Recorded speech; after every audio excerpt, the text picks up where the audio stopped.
It looks like Caitlin Clark has just delivered a serious wake-up call to the Indiana Fever's medical team.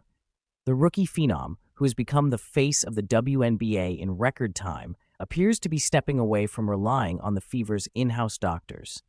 And honestly, based on how things have gone this season, you can't blame her. Reports surfaced that Clark has been ruled out for the Fever's upcoming game against the New York Liberty. And it's not just the injury itself that has people talking. It's how it's being handled.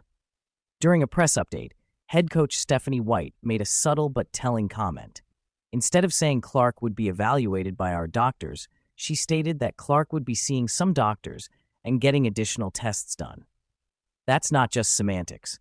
That's a sign of someone seeking medical opinions outside of the organization. This situation raises major red flags about the state of the Fever's medical operations. Caitlin Clark has been battling recurring groin and quad injuries almost all season long.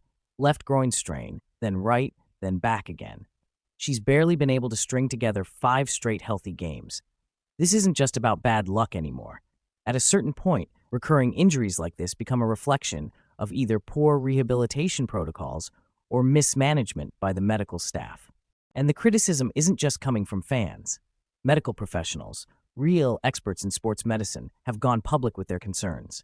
Dr. Jesse Morse, a well-respected figure in athletic health, bluntly stated that what the Fever are doing to support Clark is not enough. That's doctor speak for, this staff is in over their heads. According to several experts, groin injuries require specialized treatment plans and long recovery windows. This isn't a tweak you sleep it off situation. These injuries can linger and worsen if they aren't addressed with precision. Some specialists have even recommended Clark explore advanced treatment options like stem cell injections or hyperbaric oxygen therapy. Interventions that go well beyond the scope of what your average team physician is equipped to handle. If Clark's injuries are serious enough to require this level of care, then it makes perfect sense why she might be bypassing team doctors altogether. The Fever's medical staff just may not have the tools or trust to handle this properly. Coach White's handling of injury updates hasn't exactly helped the optics either. From calling Clark's status day to day, when groin strains typically sideline players for weeks, to admitting she didn't even know about Clark's injury until shortly before she was ruled out, the communication has been messy at best, concerning at worst. Either there's a breakdown between the coaching staff and medical personnel, or the medical team is failing to give clear, consistent updates.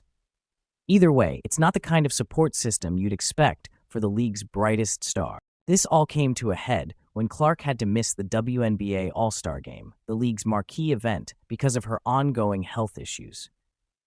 That wasn't just disappointing for fans. It was a glaring indictment of how her injuries have been managed. How do you let your most marketable player break down in the lead-up to the biggest event of the season?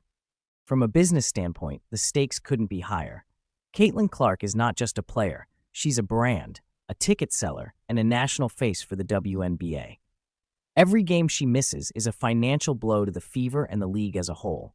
Sponsorships, TV ratings, merchandise sales, all of it hinges on her being on the court, not sidelined in recovery. So if she's seeking care outside the team, that's not just a medical issue, it's a full-blown organizational crisis. The situation is drawing comparisons to other infamous cases of medical mismanagement in professional sports, most notably the Chicago Bulls' botched handling of Derrick Rose's injuries. If the Indiana Fever are being likened to that situation, it's a public relations nightmare that could haunt the franchise for years. It also sets a massive precedent for other WNBA players. If Caitlin Clark doesn't trust her team's medical staff and is choosing to pursue care independently, how long before other stars follow suit? This could be the spark that forces the league to overhaul its approach to player health altogether. The WNBA will have to decide, does it want to be a modern, athlete-first organization like the NBA, where stars have access to elite personal care teams, or will it continue to rely on outdated and under-resourced medical departments? The impact on team dynamics can't be ignored either. If Clark no longer trusts the team's doctors, what does that say to her teammates? Morale and confidence in team operations could erode quickly if other players begin to doubt the care they're receiving. Ultimately, Caitlin Clark prioritizing her long-term health is not just understandable, it's smart. Her career is her livelihood, and her earning potential is tied directly to her physical well-being. Taking charge of her treatment, especially when there's clear evidence something isn't working, shows maturity and leadership. This whole saga is far from over. If the Fever don't respond with changes, either to their medical staff, their communication process, or both, they risk losing not only the trust of their franchise player, but the confidence of their entire fan base. What do you think? Is Caitlin Clark making the right move by seeking outside help? Should the Fever be doing more to support their star?